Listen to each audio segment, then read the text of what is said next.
Uy, wag mo manang skip. Meron lang ako gustong i-share sa iyo. Isa ka rin ba sa mga rebonded? Or natural ang hair or even may kulay ang buhok?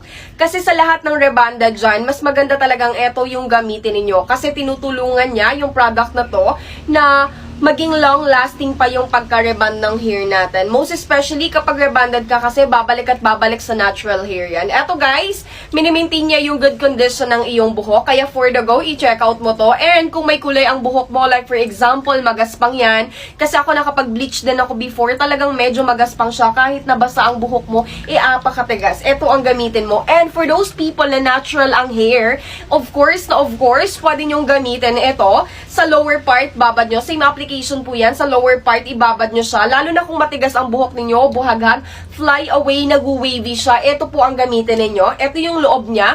Ayan, 1 kilo na ang bigat nito guys. So, 1,000 ml na. More than naman yun na po